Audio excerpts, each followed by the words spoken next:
प्रणाम। आप सभी को भगवत गीता के इस महत्वपूर्ण सेशन में मैं शत शत प्रणाम करता हूँ। गीता, भगवत गीता के उस दालन में हम प्रवेश कर रहे हैं जो दालन हमें कर्म और कर्म का सिद्धांत सिखा रहा है। क्या है कर्म? अपने विचारों को आकार देना है कर्म। और क्या है कर्म का सिद्धांत?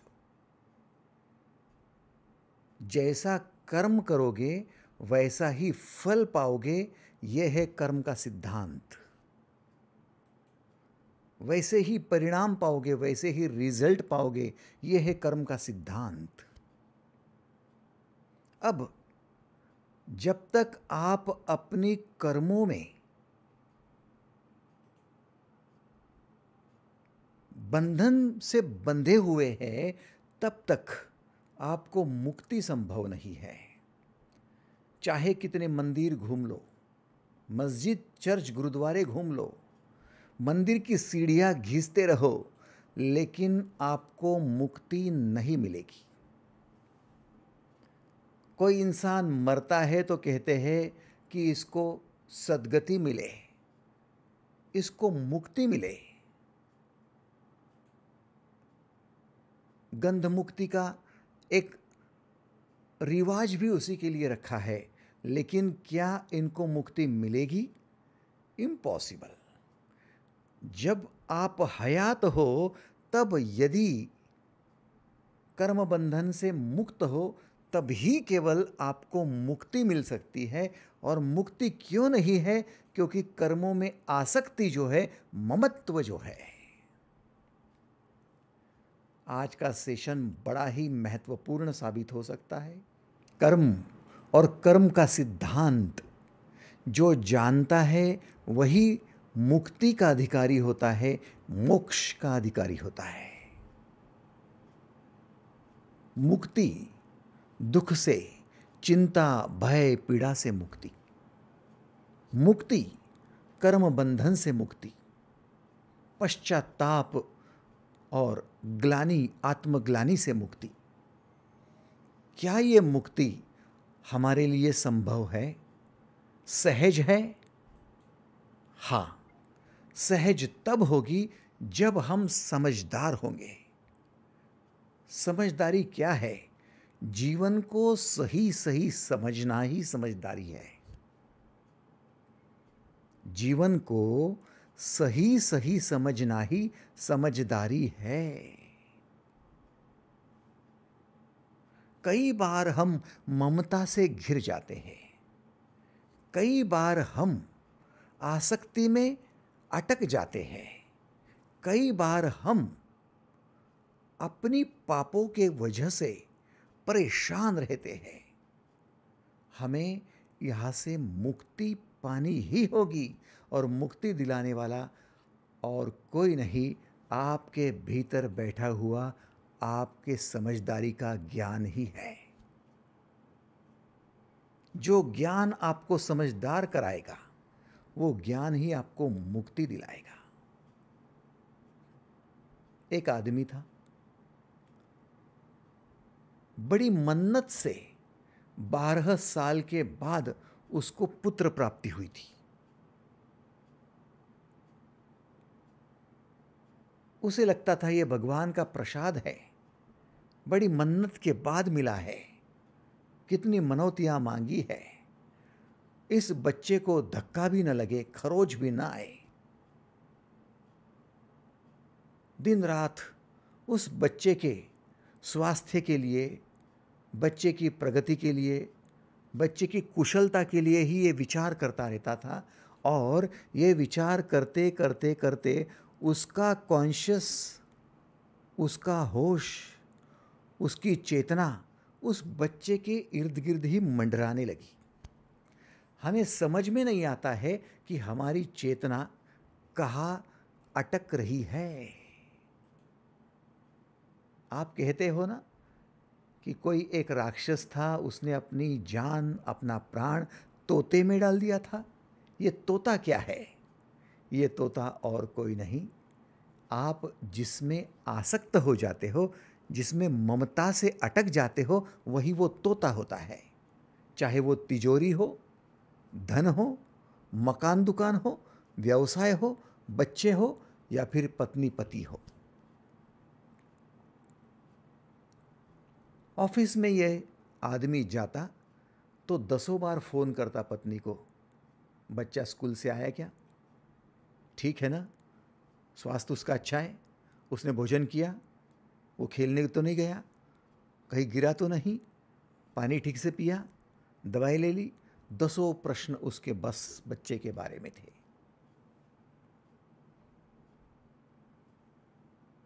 दरअसल हुआ ऐसे कि बच्चा 5वीं-6ठी क्लास तक पहुंचा। सोचो आप, बच्चा 10 साल का हुआ होगा। 10 सालों में ये आदमी ना ठीक से सो पाता था, ना जग पाता था, ना समझ पाता था। एक दिन ऑफिस में उसको फोन आया और फोन पर बताया गया आपके बेटे का एक्सीडेंट हो गया और वो बेटा मर गया। ऑफिस के लोग डरने लगे, ये समाचार उसे कैसे सुनाए, अब ये सहन करेगा या नहीं, या हार्ट अटैक से मर जाएगा। लेकिन बताना अनिवार्य था, उसे बताया गया। सब लोग बैठे, सबने समझाया, बताया कि भाई थोड़ा सा पानी पी लो, थोड़ा समझदार हो जाओ, आपके बेटे की मौत हो गई है। जैसे ही इसने सुना तो ये हंसने लगा। जैसे ही सुना तो इसने दोनों हाथ पैर एकदम लंबे करके गहरी श्वास ले ली। लोगों को आश्चर्य लगा, ऐसा क्यों? उसे पूछा गया कि बेटा मर गया है, जिसमें जान अटकी थी वो बेटा मर गया है, आप इतने सहजता से कैसे रहे? बोले वही तो कारण था, अब बेटा मर गया है, अब इससे ज़्यादा अनहोनी होने वाली नहीं है। बेटा मरेगा, बेटा मरेगा, ये सोचकर सोचकर मैं जी नहीं सकता था, परेशान रहा करता था। दुख में, चिंता में, पीड़ा में, परेशानी में मेरा जीवन जीवन ही नहीं रहा था। अब जो होना था हो गया है, अब इससे और क्या होगा, अब मैं मुक्त हो गया हूं। थोड़ा सोचिए, आपको इससे सबक क्या मिल रही है? सबक यही है कि बेटा होना बुरा नहीं है, बेटे में जान अटकना बुरा है। पैसा, धन संपत्ति होना बुरा नहीं है, उसमें आसक्त हो जाना बुरा है। ममत्व और आसक्ति, बेजान चीजों में आसक्ति हो जाती है और जीवित व्यक्तियों में ममता बढ़ जाती है तो दोनों एक ही। ममता ही आसक्ति है, आसक्ति ही ममता है। ढूंढो, कहीं आप आसक्त तो नहीं हो। यदि आसक्त होंगे तो आपके जीवन की परेशानी, दुख, चिंता, पीड़ा, भय, ये कोई दूर नहीं कर सकता। चाहे भगवान श्री कृष्ण भी आपके सामने खड़े क्यों न हो। अर्जुन का क्या हाल था, आसक्ति के कारण तो रो रहा था, गांडीव धनुष को छोड़कर रथ के पिछवाड़े जाकर बैठा था। आप हम अलग क्या है, परेशान क्यों है, चिंता से घिरे क्यों है? बाकी सब तो है। 2 बार भोजन कर रहे, रात्रि को सो रहे, सुबह जग रहे हो। बचपन में भी देखा तो सूर्योदय वैसा ही होता था, जवानी में हो तब भी वैसा ही हो रहा है, बूढ़े हो गए हो, बाल सफ़ेद हो गए, फिर भी तो सूर्यास्त वैसे ही हो रहा है। फिर दिक्कत क्या बढ़ रही है? दिक्कत ये कि आसक्ति बढ़ रही है। सूर्य की सुवर्ण किरणें आपके साथ में लहराती हुई, नाचती हुई आपके आंगन में आती है, आपको झूमने का मन नहीं करता? बच्चे थे तब आंगन में आकर झूमते थे, दूसरे के घर बैंड बजता था फिर भी नाचते आप थे। आज तो खुद के घर पे बैंड बजे, लेकिन आपका ही बैंड बजा हुआ है, आप नाचने को तैयार नहीं हो। क्यों? आसक्ति से भरे हो, ममता से भरे हो, कर्मयोगी नहीं बन पाओगे। क्या कहते हैं भगवान श्री? आओ 5वें अध्याय के इन महत्वपूर्ण श्लोकों में एंट्री करो। गीता खोलो, 5वां अध्याय कर्मयोगियों के लिए, कर्म संन्यास लेने वालों के लिए, 5वें अध्याय का 10वां श्लोक। पहले हम एंट्री करेंगे 5वें अध्याय के 10वें श्लोक में। ब्रह्मणाधाय कर्माणि संगम त्यक्त्वा करोति यः लिप्यते न स पापेन पद्मपत्रम विभांवसा। अर्थात जो व्यक्ति सभी कर्मों को परमात्मा में अर्पण करता है, आसक्ति को त्याग कर कर्म करता है, वह पानी में रहने वाले कमल पत्र के भांति पाप से लिप्त नहीं होता। 3 बातें महत्वपूर्ण हैं। एक तो पाप, दूसरा परमात्मा में अपने कर्मों को विलीन कर देना, और तीसरा आसक्ति रहित कर्म करना। 3 बातों की सीख इस श्लोक में आपको सीखनी है। पहला है पाप। पाप से लिप्त नहीं होना है। लिप्यते न स पापेन। आपको पाप से लिप्त नहीं होना है। बुनियादी प्रश्न है आपका कि पाप क्या है।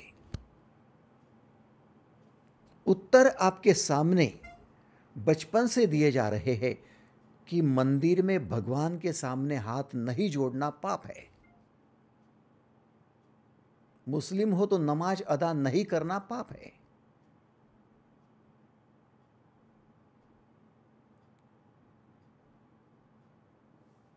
आप पाप से डरते हो। पाप नहीं होना चाहिए। अरे मंदिर आया, हाथ जोड़ लो भाई, हाथ जोड़ लो। और यदि आपके साथ बच्चे चल रहे हैं, उनके पैरों में चप्पल है, शूज है, और शूज पहनकर मंदिर की सीढ़ियां चढ़ रहे, पाप लगेगा ना, चप्पल उतार दे। चप्पल पहनकर मंदिर में जाना पाप है। आपके मन में पाप की परिभाषा क्या है, बिंबित क्या हुआ है? देखो, मंदिर में जा रहे हो, हाथ नहीं जोड़ रहे हो, पाप है। चप्पल नहीं उतार रहे, पाप है। बिना नहाए मंदिर में जा रहे हो, पाप लगेगा ना। पहले नहाओ, फिर मंदिर में जाओ, पाप लगेगा। एक ही मंदिर में राम जी की मूर्ति है, कृष्ण की मूर्ति है, और आप राम के भक्त हो और कृष्ण को पहले प्रणाम कर रहे हो, पाप लगेगा ना। अरे पहले राम को प्रणाम कर ले, पाप लगेगा। बाबा बाबा, ओह शिव शिव शिव शिव शिव। हमसे उम्र में बड़े हैं, उनको पैर लग गया, अरे पाप लगेगा, पाप लगेगा। महिला है, पीरियड्स चल रहे हैं और भोजन बनाकर, रसोई बनाकर खिला रही है, पाप लगेगा ना। What is it? ऐसे पापों को हम अपने भीतर उतारकर इन पापों से भागना चाहते हैं, लेकिन क्या सचमुच इसमें पाप है?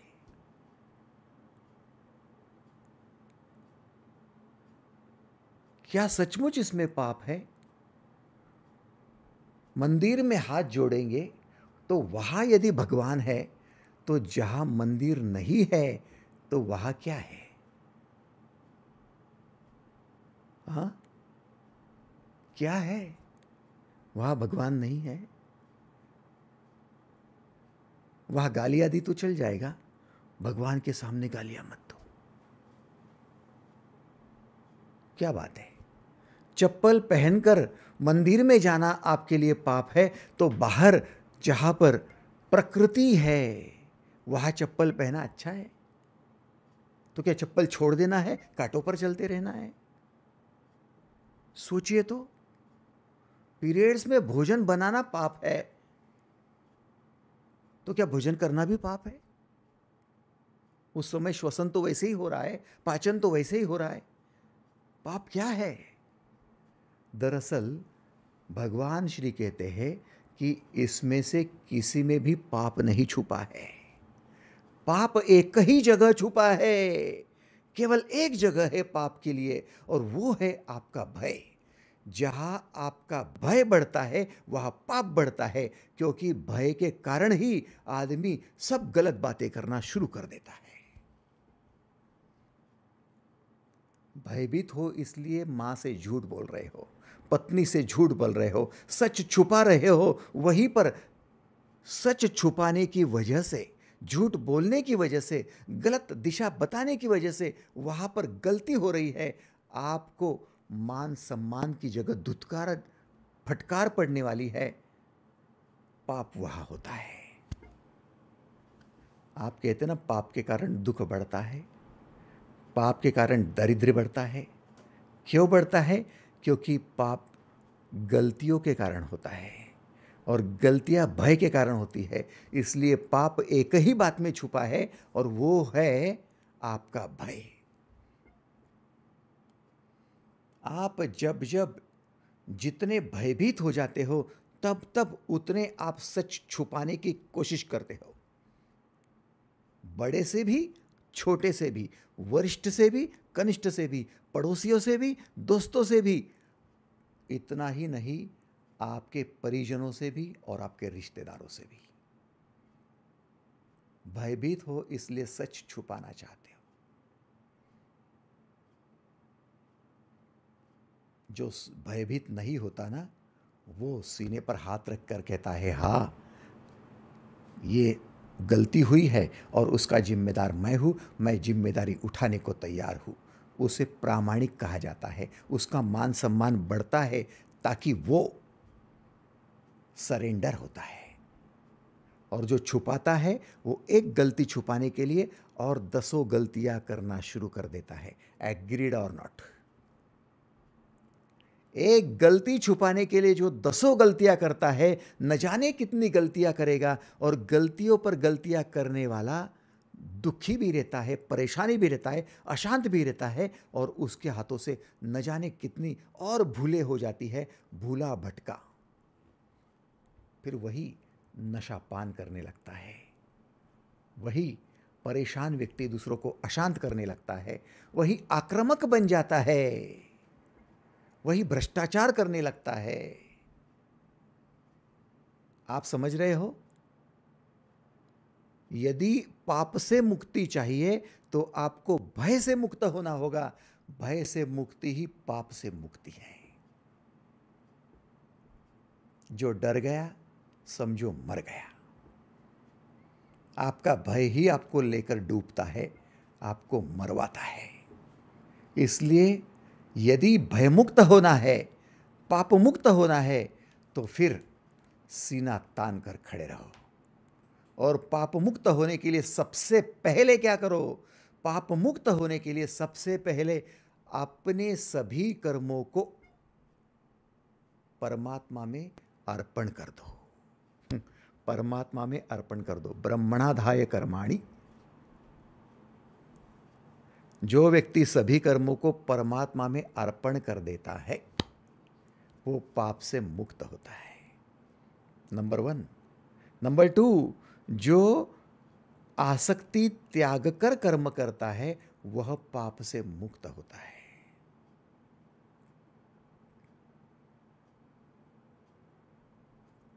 किसी एक में आसक्त हो तो दूसरा सामने आएगा, तो आप उस एक का पक्ष लेने के लिए झूठ भी बोल सकते हो। भीष्म पितामह हस्तिनापुर की वजह से दुर्योधन का पक्ष लेकर, गलत का पक्ष लेकर पाप कर बैठे। कर्ण, गुरु द्रोण पाप कर बैठे। जितना भय आपके साथ में है, उतना आपके पाप का गठरा बढ़ते जाता है, और आपकी मौत का कारण आपका भय होता है। गुरुजी चल रहे थे, साथ में शिष्य चल रहे थे। अनायास सामने से एक घोड़े पर खरगोशों को लादकर एक शिकारी चल रहा था। सामने से जब शिकारी गया, इन लोगों को क्रॉस हुआ, तब शिष्यों ने देखा खून से लथपथ ये खरगोश अधमरे हैं, कुछ मर गए हैं। घोड़ों पर रस्सी से बांधकर दोनों तरफ लटकते हुए ये खरगोश तीर के शिकार हो गए थे। शिकारी चल रहा था, कुछ खरगोशों के शरीर से खून टपक रहा था। शिष्यों ने पूछा, गुरुजी आप देख रहे हो? बोले हाँ, जब आप देख रहे हो तो मैं क्यों नहीं देख रहा? बोले प्रश्न ये है कि इन बेचारे खरगोशों का क्या पाप था कि उनको ऐसी मौत मिली है? क्या पाप था कि इनको घोड़े पर लदकर खून में लथपथ मौत के घाट उतारा गया है? क्या पाप था? गुरुजी ने कहा, बच्चों पाप एक ही है, ये सारे खरगोश डरपोक थे। भय था। जब जब आपको भय पकड़ लेता है तब तब आप भागते हो, सत्य से भागते हो, आप उसका सामना नहीं करते हो। और जब तक भागते रहते हो तब तक भय के कारण भागते हुए आप सत्य से विदा हो जाते हैं। आपकी शक्ति, आपका सामर्थ्य उभर कर नहीं आता है, और जिसमें सामर्थ्य नहीं है, पीढ़ी दर पीढ़ी वो नस्लें भय के कारण काटी जाती है, दबोची जाती है, मारी जाती है।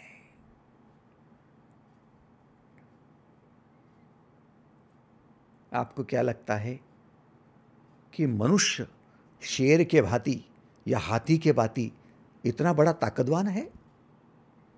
क्या मनुष्य का शरीर इतना ताकतवान है कि हाथी के सामने टिक पाए, शेर के सामने टिक पाए, भालू के सामने टिक पाए? नहीं। फिर भी मनुष्य इन सबसे ऊपर कैसे रहा?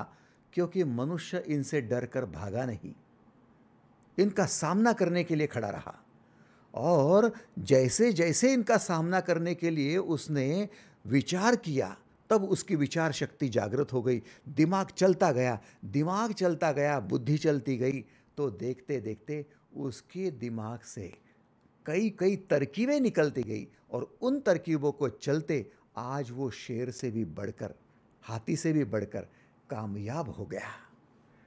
हर एक प्राणी कामयाब हो सकता है यदि किसी को भी न डरकर, न भागकर सामना करने को तैयार रहे तो। आप अपने परिजनों को क्यों डरते हो? सास से बहू से क्यों डरते हो? पति से पत्नी से क्यों डरते हो? ऑफिस के बॉस से, नौकरी से, व्यवसाय से क्यों डरते हो? आप डील करने से क्यों डरते हो? आप परीक्षा में क्यों डरते हो? आपका डर ही आपको भगोड़ा बनाता है, और आपका भाग कर जाना ही आपको बेचारा बनाता है, और आपका बेचारापन ही आपके दुख का कारण है। कितने लोगों को यह स्वीकार है? हाथ ऊपर करके बताए तो। धन्यवाद, थैंक यू, थैंक यू। इसलिए आज भगवान श्री ने हमें समझाया है कि पाप भय में छुपा हुआ है। आप भयभीत ना हो, बस भयभीत ना हो। आओ चलो, भय से मुक्त होना है तो क्या करें? दो ही काम करें। पहला कि आपके जितने भी कर्म है वे सारे कर्म अर्पण कर दे भगवान को, परमात्मा में अर्पण कर दे। ब्रह्मणाधाय कर्माणि संगम त्यक्त्वा करोति यः। आप आसक्ति को त्याग कर कर्म करें, आपका काम हो जाएगा। अब यह मन में प्रश्न आता है कि भगवान को अर्पण क्यों करें? क्यों भला हम अपने कर्म परमात्मा को अर्पण कर देवे? कारण है उसका। आप कहते हो मैं कर्म कर रहा हूं, आप कहते हो ये मेरे हाथों से हुआ है, आप कहते हो कि मैंने ही किया है, मेरे अलावा किसी ने नहीं किया। मान देना है तो मुझे दो, सम्मान करना है तो मेरा करो। लेकिन क्या आप ये समझ रहे हो कि ये जो कर्म है, ये कर्म आपकी इंद्रियों ने किए हैं? क्या आप ये समझ रहे हो कि आपके जो कर्म है वो आपके कर्मेंद्रिया, आपके ज्ञानेंद्रिया, आपके भीतर जो चलने वाली सारी यंत्रणा है उनके द्वारा हुए हैं? आपकी आंखों ने कुछ कर्म किए, आपके कानों ने कुछ किए हैं, आपकी जीवा ने कुछ किए हैं, आपके हाथों ने कुछ किए हैं, आपके पैरों ने कुछ किए हैं। हाँ, इन सबका पूर्ण गठरा आप हो मात्र, लेकिन करने वाले सब इंद्रियां हैं। अब ये जितनी भी इंद्रियां है, ये इंद्रियां अपने स्वभाववश सब कुछ कर रही है, प्राकृतिक दृष्टि से कर रही है। आपका श्वसन चल रहा है, प्राकृतिक रूप से चल रहा है। पाचन चल रहा है, प्राकृतिक रूप से चल रहा है। आप मुझे ये बताएंगे कि आप कहते हो मैंने कर्म किया, तो क्यों किया? भाई जिंदा हूँ इसलिए किया। जिंदा रहने के लिए क्या आवश्यक है? श्वास आवश्यक है। तो बोलो, सुबह आप 6 बजे जगे, 5:30 बजे जगे, तब से लेकर अब तक, अब बज रहे हैं 7:45, 7:45 बजे तक, मान लीजिए 3 घंटे हो गए। 3 घंटे में आपने कितनी श्वास भरी है बताओ? कितनी श्वास आपने भीतर ली बताओ तो? नहीं, ये तो अनायास चली गई, ये तो प्राकृतिक दृष्टया हुई। अच्छा,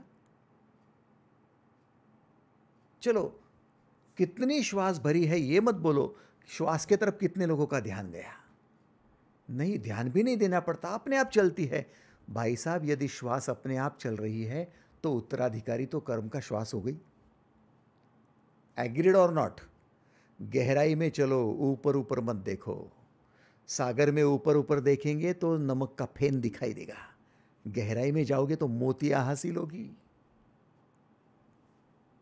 आपके भीतर अन्न का पाचन चल रहा है, भोजन करना आपके हाथ में था, आपने निवाला मुंह में डाला, दांतों ने चबाया, भीतर आपके अन्न नलिका से नीचे उतरा। कितने लोग कह सकते हैं कि ये पाचन मैंने करा? पाचन तो अपने आप हो रहा है भाई। तो ये उसकी जो प्रकृति है, उस प्रकृति की वजह से पाचन है, पाचन की वजह से खून बन रहा है, खून संपूर्ण शरीर में हृदय दौड़ा रहा है, श्वास चल रही है। ये सब कुछ आपके हाथ में क्या है? ये तो प्रकृति के अधीन है और वो प्रकृति करा रही है, इसलिए कर्म हो रहे हैं। तो आपके कर्मों का उत्तराधिकारी कौन है? करने वाला कौन है, आप या प्रकृति? आप कहते मैं करता हूं, उसे कहा जाएगा अहंकार। अहंकार को महत्व देंगे या आपके प्रकृति को? बोलो।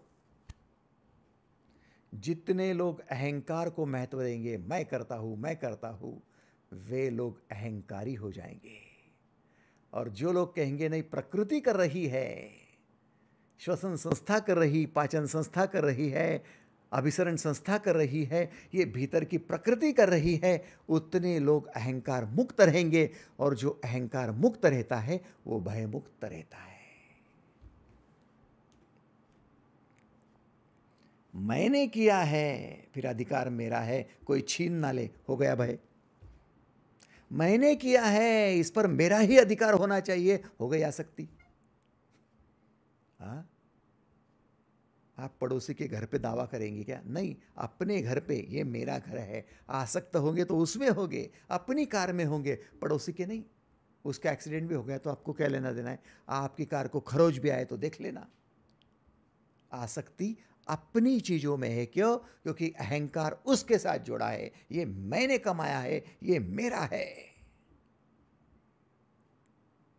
प्रकृति के साथ जुड़ जाओ तो अहंकार नदारद हो जाएगा।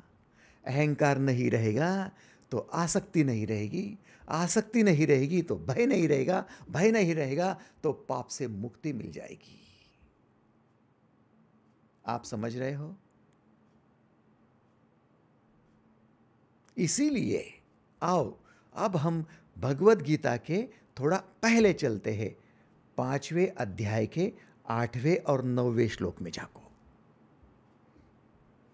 10वां श्लोक कह रहा है, ब्रह्मणाधाय कर्माणि संगम त्यक्त्वा करोति यः लिप्यते न स पापेन पद्मपत्रम विभाम वसा। अर्थात जो व्यक्ति सभी कर्मों को परमात्मा में अर्पण करता है, आसक्ति को त्याग कर कर्म करता है वह पाप से लिप्त नहीं होता। लेकिन अब हमें यह प्रश्न उठ रहा है कि परमात्मा में अपने कर्मों को अर्पण करना अच्छी बात है, क्योंकि हम हम ऐसा जब दोहराते हैं, मैं दोहराते तो अहंकार बढ़ जाता है, और प्रकृति प्रकृति भगवान भगवान दोहराते तो विनम्रता आ जाती है, कॉन्फिडेंस बढ़ जाता है, भगवान करा रहा है, भगवान के साथ हो रहा है। तो इसके लिए 8वें और 9वें श्लोक में जाको।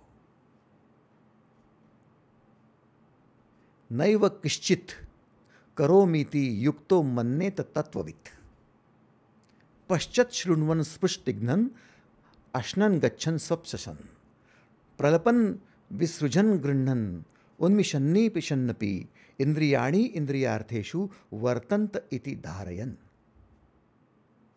अर्थात ज्ञान योगी यदि हो, ज्ञानी यदि हो, तो ज्ञान योगी देखते हुए, सुनते हुए, स्पर्श करते हुए या सूंघते हुए, भोजन करते हुए, गमन करते हुए, सोते हुए, श्वास लेते हुए या बोलते हुए, ग्रहण करते हुए, आंख खोलते हुए, आंख मूंदते हुए इंद्रियां अपनी विषयों में बरत रही है, ये समझकर मैं कुछ नहीं करता, ये सब इंद्रियां कर रही है, प्रकृति कर रही है, ऐसा मानता है। ये है परमात्मा में अपनी कर्मों को अर्पण करना। कर्म वही करो, लिख रहे हो लिखो, बस समझ का फेर है। मैं लिख रहा हूं की जगह ये परमात्मा लिखवा रहा है, या प्रकृति लिखवा रही है, ये हाथ लिखवा रहा है, ये आंखें दिखा रही है, मुख बोले जा रहा है, ये सब कुछ अपनी अपनी विषयों के अधीन, अपनी प्रकृति के अधीन हो रहा है। अर्थों में ये बरतने वाले हैं। क्या आप समझ रहे हो? प्रकृति में बीज का एक धर्म है कि बीज पनपे, फूटे, उसमें से अंकुरित होकर फले और एक छोटा सा पौधा बन जाए। पौधे का अपना धर्म हो जाता है कि वो बड़ा वृक्ष बन जाए। वृक्ष का अपना धर्म होता है कि उसमें फूल लग जाए। फूलों का अपना धर्म होता है कि उसमें से फल आ जाए। फल का अपना धर्म होता है कि वो पक जाए, मिठास हो जाए और सबके खाने योग्य हो जाए, उसके बीज फिर से फलित हो जाए।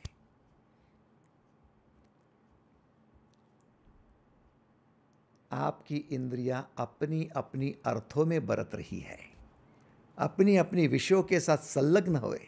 आंखें आंखों का काम कर रही है, कान कानों का काम कर रहे हैं, कान आंखों का काम नहीं कर रहे और आंखें कान का काम नहीं कर रही। प्राकृतिक है।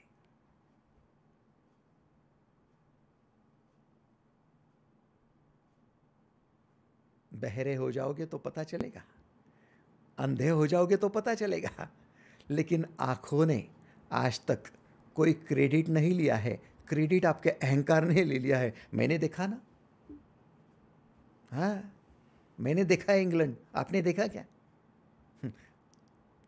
मैंने अमेरिका देखा है, आपने देखा?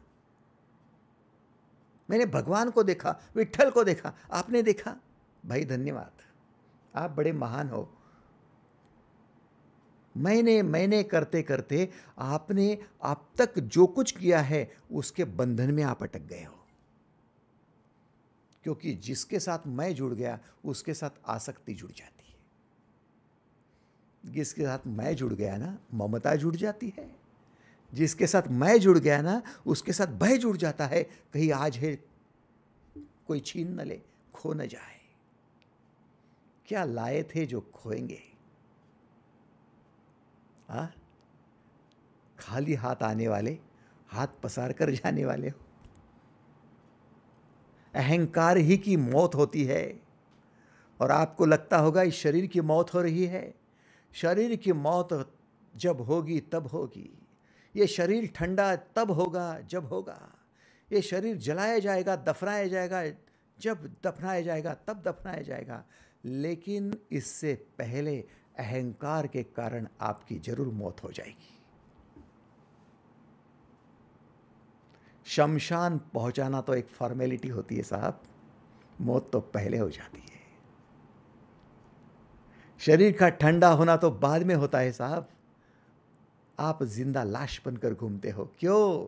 क्योंकि भयभीत हो, आसक्त हो, ममता से भरे हो। मुक्त योगी बनो, कर्मयोगी बनो, आपको कोई मौत नुकसान नहीं पहुंचाएगी, आपका बाल नहीं बांका कर पाएगी, क्योंकि मौत होती ही नहीं है। ये शरीर अपने प्रकृति में सो जाता है। जिसने शरीर को जगता हुआ, सोता हुआ, देखता हुआ, बोलता हुआ, खाता हुआ, मूंदता हुआ, आंखें खोलता हुआ, सब तरफ शरीर का ये खेल चल रहा है, आप बीच में क्यों आ रहे हो? आप एक आत्मा हो, परमात्मा में विलीन कर दो तो फिर परमात्मा ही हो जाओगे। हाँ, कठिन है जरूर होगा, क्योंकि अहंकारी जो हो गए हो। इजी लग रहा है, हाँ, क्योंकि प्राकृतिक होने को तैयार जो हो। बोलो, प्राकृतिक बनना है या अहंकारी? जिनको लगता है अहंकार से भरना है वे हाथ ऊपर करें। मैं जिंदा लाश बनना है? नहीं बाबा, नहीं नहीं नहीं, मुक्त जीवन जीना है, फिर प्राकृतिक बनना है और परमात्मा को अपने सभी कर्म अर्पण करना है। कितने लोग तैयार हैं? बोलो। धन्यवाद, थैंक यू। इतनी समझ भी काफी है। पहले ही कहा, जिसने जीवन को समझा उसके लिए जीवन सहज बन गया, और जीवन को जिसने सहज समझा उसके लिए जीवन कठिन हो गया। केवल सहज कहने से नहीं होगा, समझने से, समझदार होने से आपको जीवन सहज मिलेगा। ऐसा है। अब महत्वपूर्ण बात आगे बढ़ रही है। क्या बात है? क्या कह रहे हैं? भगवान श्री का कहना है कि आप अपनी आसक्ति को त्यागो। कैसे त्यागे भाई? कैसे त्यागे? अपनी कर्तव्य कर्म को समझकर। नियतम कुरु कर्मत्वम कर्म जानो यन कर्मणः शरीर यात्रा अपीचते न प्रसिद्धेद कर्मणः। आपके कर्म नियत कर्म हो, नियति लिखने वाले कर्म हो, कर्तव्य कर्म हो। जब जब जो जो आवश्यक है तब तब वो करने के लिए तैयार हो, ऐसे कर्म करो। मैं ऑफिसर हूं और केवल सूट बूट टॉय कोट पहनकर, 3 पीस पहनकर ही जाऊंगा, कार में ही बैठूंगा, ऑटो रिक्शा में नहीं बैठूंगा। उसमें तो मेरा चपरासी बैठ कर आता है, मेरा क्लर्क बैठ कर आता है, और मैं तो कलेक्टर हूं, मैं तो क्लास 1 हूं, और मैं उसमें बैठूंगा, घोड़ा गाड़ी में बैठूंगा, साइकिल पर चलूंगा? इम्पॉसिबल। कितनी आश्चर्य की बात है। एक दिन आप साइकिल के लिए तरसते थे, पिताजी साइकिल दो ना। पिताजी कहते नहीं, साइकिल नहीं मिलेगी, चल। आज आपके घर कार है, मर्सिडीज होगी, BMW होगी, आपके घर कार है। अब कार से शान से के साथ निकल रहे हो और आपको किसी ने कह दिया चलो साइकिल पे बैठो, निकलो। आप कहेंगे मैं साइकिल पे? हाँ, कुछ सोचा क्या? मैं साइकिल वाला दिखता हूं तुझे? हाँ, अरे मेरे लिए तो टॉप एंड मॉडल है, मेरे लिए तो लग्जरियस कार है। ये ऑर्डिनरी कार, इसमें मैं बैठूं? मुझे क्या समझ रखा है? ये अहंकार है आपका, ये अहंकार है। आपको पता तक नहीं है कि दोपहर में आपको किस बात की जरूरत पड़ेगी। हवाई जहाज की सफर करने वालों, यदि डेस्टिनेशन पर नहीं पहुंचे और बीच में ही जंगल में हवाई जहाज उतारना पड़ा, या प्लेन क्रैश हुआ और उसमें यदि आप तकदीर से बच गए, तो बचने के बाद में आप जंगल में क्या खाओगे? कौन खिलाएगा? ये सब कहेंगे भगवान, हे प्रभु, हे राम जी, हे कृष्ण, हे विठल, हे कृपा करो, कृपा करो, कुछ तो दो, कुछ तो सहारा दो। तब आपकी कार कहाँ गई, तब आपका बंगला कहाँ गया, तब आपका प्लेन कहाँ गया, तब चार्टर प्लेन कहाँ गया, चॉपर कहाँ गया, सब सब नदारत। कहाँ आ गए आप एकदम से रास्ते पर? हाँ, कहाँ आ गए? आसक्ति को छोड़ने का मतलब है मेरे लिए जब जब जो जो आवश्यक है उसके लिए मैं तैयार हूं, तहे दिल से तैयार हूं। झाड़ू पोछा लगाना है, मैं तैयार हूं, आई एम रेडी। किसी के पैर दबाने हैं, आई एम रेडी।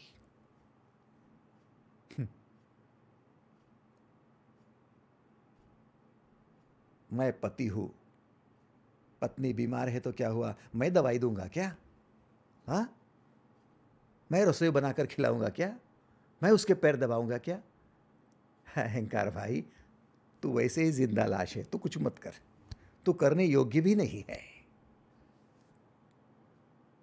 भगवान श्री कृष्ण रुक्मिणी माता के पैर दबा रहे थे। उतने में वहां पर विदुर जी आ गए। विदुर जी बोले, भगवान ये क्या कर रहे हो? बोले, क्या गलत कर रहा हूं? क्या गलत कर रहा हूं? बोले, रुक्मिणी माता आपके पैर दबाए वो तो ठीक है, लेकिन आप उनके पैर दबा रहे हो। बोले, मैं तो पैर ही क्या दबाना, उसकी चोटी भी बांधता हूं, वेणी घालून देता हूं, उसके बाल भी संवारता हूं, उसका श्रृंगार करके देता हूं। क्या फर्क पड़ता है? क्या फर्क पड़ता है? मैं कुछ कर ही नहीं रहा हूं। ये तो प्रकृति उसके लिए सब कुछ प्रकट करा रही है, मेरी माध्यम से करा रही है। ये तो सौभाग्य है कि रुक्मिणी के काम में आ रहा हूं, उसकी सेवा में लग रहा हूं।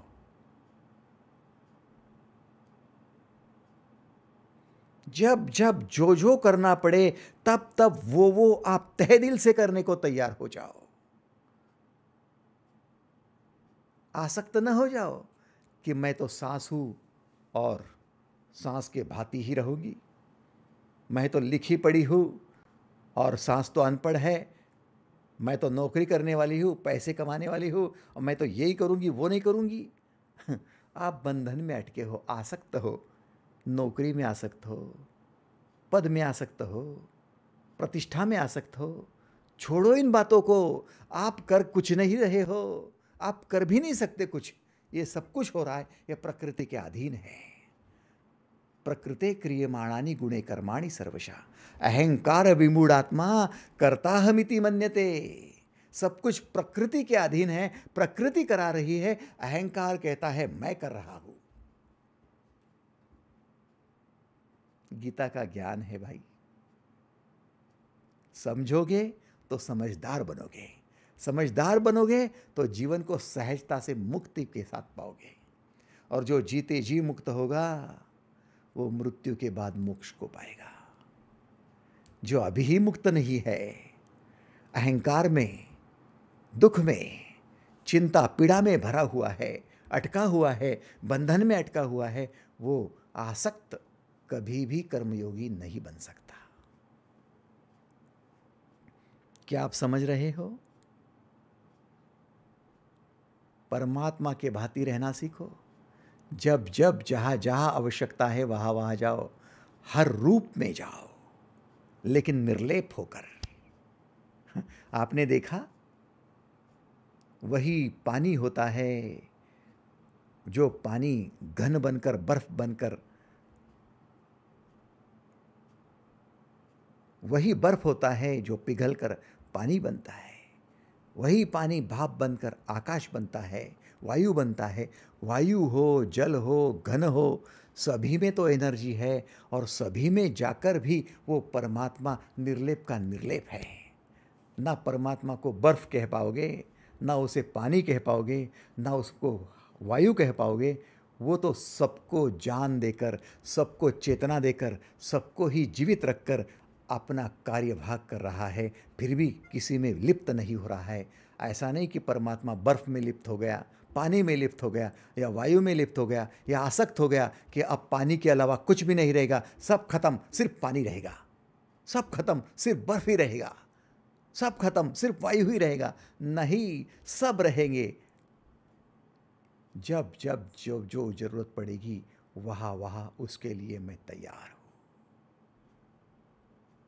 आसक्ति रहित कर्म करो, पाप नहीं लगेगा। क्या आप तैयार हो? यदि तैयार हो तो एक बार सहमति दर्शा दो। हाँ, यस, हे भगवान Shri Krishna, we are ready. हम समझ रहे हैं। और इसी के लिए भगवान श्री का अगला श्लोक, भगवद गीता का महत्वपूर्ण 5वें अध्याय का 11वां श्लोक महत्वपूर्ण है। इस श्लोक को पा लिया, समझ लिया, घोल घोल कर पी लिया, उसको जीना आ गया, उसको जहां में जीना आ गया। 5वें अध्याय का 11वां श्लोक, कायेन मनसा बुद्ध्या केवलैर इंद्रियैरपि योगिनः कर्म कुर्वन्ति संगम त्यक्त्वात्म शुद्धये। अर्थात कर्मयोगी जो होता है वो ममत्व और आसक्ति को त्याग कर केवल अंतःकरण की शुद्धि के लिए कर्म करते हैं। कर्मयोगी ममत्व और आसक्ति को त्याग कर केवल और केवल अंतःकरण की शुद्धि के लिए ही कर्म करते हैं।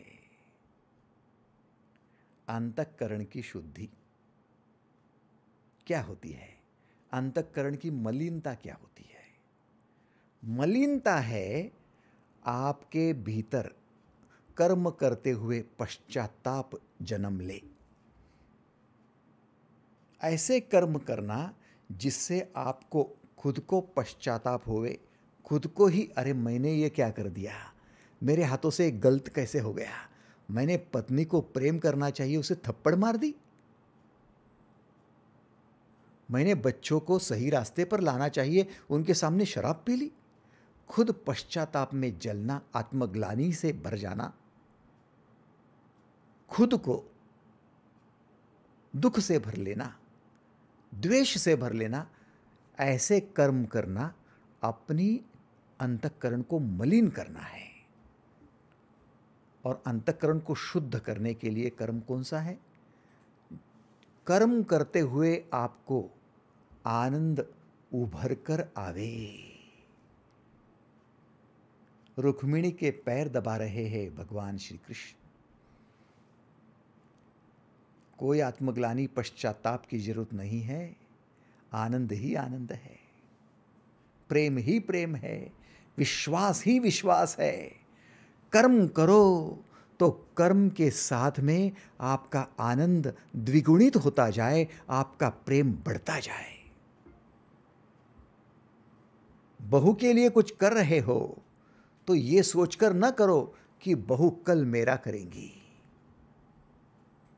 बहू के साथ प्रेम बढ़ता जाए इसलिए करो। सास ससुर के लिए कर रहे हो तो ये सोचकर न करो कि मुझे कुछ मिल जाएगा, उनकी प्रॉपर्टी मिल जाएगी, मेरे नाम का विल डीड बन जाएगा। नहीं, प्रेम बढ़े इसलिए करो।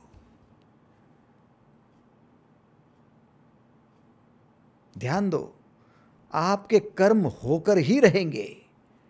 परिवार में आपको कर्म करना ही है, नौकरी व्यवसाय में आपको कर्म करना ही है, समाज में कर्म करना ही है। तो फिर कर्म करते हुए कौन सी भावनाओं को महत्व देने वाले हो वो जांचो। कर्म करते हुए प्रेम बढ़ रहा है या नहीं, जांचो। हाँ भाई, बढ़ रहा है, मेरा पत्नी पर प्रेम हो रहा है, मेरा बच्चों से प्रेम हो रहा है, मेरा पति, पड़ोसी, रिश्तेदार, उन पर प्रेम बढ़ रहा है। कोई नौटंकी नहीं है, कोई षड्यंत्र नहीं है, कोई दिखावा नहीं है, कोई चमचेगिरी नहीं है, बस प्रेम बढ़ रहा है।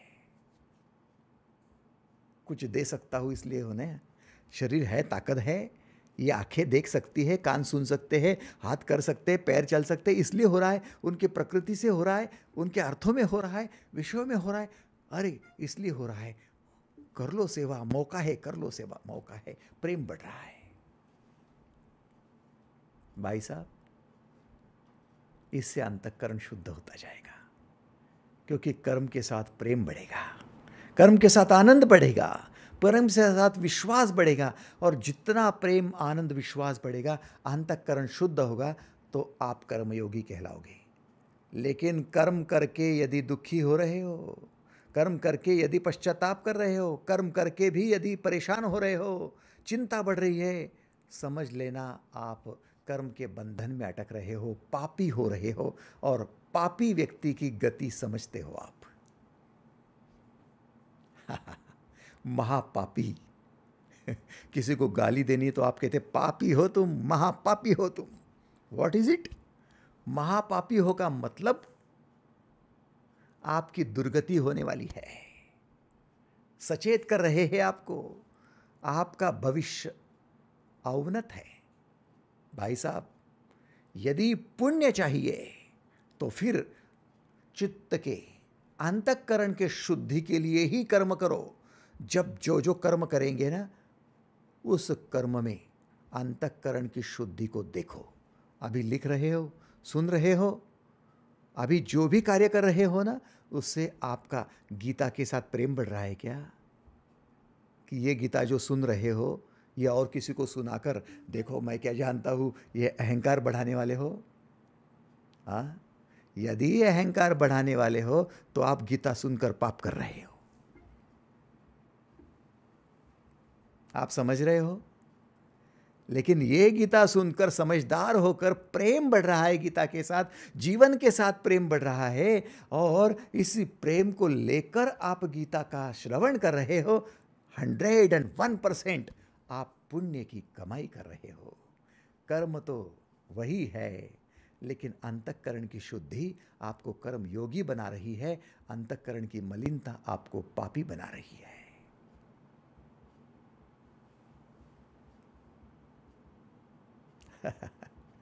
नहीं 100 रुपये दान करो, रुपया ही करो। नहीं 1 रुपया करो, 10 पैसे ही करो। और नहीं दान करना है तो मत करो, लेकिन आप जिसके साथ खड़े हो उसका कल्याण हो, उसको कम से कम प्रेम छिड़को। ये भीख मंगे आ जाते हैं यहाँ पर सुबह सुबह मुंह दिखाने, उनको देखा ना तो मेरा दिन खराब हो जाता है, ऐसे मुंह लटका कर चले आते हैं। आप उनको गालियां दे रहे हो, आप उनको शाप दे रहे हो।